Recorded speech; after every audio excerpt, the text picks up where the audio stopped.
आज की इस वीडियो में हम पढ़ेंगे how price selling effect market outcome. इससे पहले हमने how price selling effect market outcome का जो फर्स्ट पार्ट था, a price selling that is not binding, उसके बारे में पढ़ा था। आज हम इसका सेकंड पार्ट पढ़ेंगे और वो है a price selling that is binding. ठीक है, तो इसका सेकंड पार्ट क्या कहता है कि a binding price selling occurs when a price selling is set below the market equilibrium price. A binding price selling will result in a shortage. इसका मतलब ये है कि बाइंड प्राइस सेलिंग के केस में क्या होता है कि जो प्राइस सेलिंग होता है, जो गवर्नमेंट एक प्राइस मुकर्रर करता है, वो मार्केट इक्विलिब्रियम प्राइस से बिलो होता है, वो उसके नीचे होता है, अंडर होता है। अब binding price selling will result in a shortage. Binding price selling के केस में क्या होता है, मार्केट में शॉर्टेज आ जाता है। वो कैसे, वो हम थ्रू ग्राफिकल रिप्रेजेंटेशन बताएंगे। ग्राफिकल रिप्रेजेंटेशन में देखते हैं, ये हमारे पास ग्राफिकल रिप्रेजेंटेशन है। ठीक है, तो ग्राफिकल रिप्रेजेंटेशन में देखते हैं सप्लाई और डिमांड के जो कर्व हैं।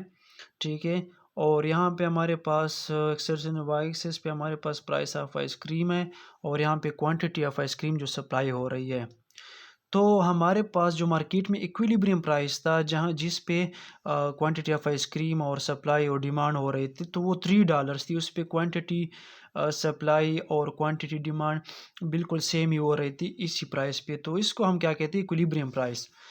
तो जैसे गवर्नमेंट ने हमारे पास प्राइस सेलिंग मुकर्रर किया और प्राइस उसके नीचे उन्होंने मुकर्रर कर दिया, 3 से लेकर $2 पे आ गए, तो क्या होता है कि ये इक्विलिब्रियम प्राइस से नीचे आ गए। तो इस सिचुएशन को हम क्या कहते हैं, price selling that is binding. तो इस केस में क्या हो जाता है, शॉर्टेज आ जाता है। कैसे आ जाता है, देखो $3 पे हम क्या करते थे, 100 क्वांटिटी जो थे वो डिमांड करते थे और 100 क्वांटिटी वो सप्लाई हो रही थी। तो अब क्या हो गया, जब ये प्राइस सेलिंग जो बाइंडिंग के केस में क्या हो गया, जब $2 पे आ गया, तो अब देखते हैं कि सप्लाई कितनी हो रही है, 75 हो रही है। ठीक है, और डिमांड हम कितना कर रहे हैं, 125, क्योंकि इसका रेट कम हो गया तो इसलिए हम ज़्यादा डिमांड कर रहे हैं। लेकिन सप्लायर क्या चाहते हैं कि प्राइस अगर कम हो जाए तो हम ज़्यादा सप्लाई नहीं करते, वो तो ज़्यादा प्राइस पे ज़्यादा सप्लाई करेंगे ना। तो इसलिए इन्होंने सप्लाई कम की और डिमांड ज़्यादा हो गई, तो मार्केट में क्या आ जाता है, शॉर्टेज। तो price selling which is binding, इसके केस में क्या होता है, मार्केट में हमेशा शॉर्टेज अकर होता है। तो उम्मीद है आप लोगों को समझ आई होगी। Thank you.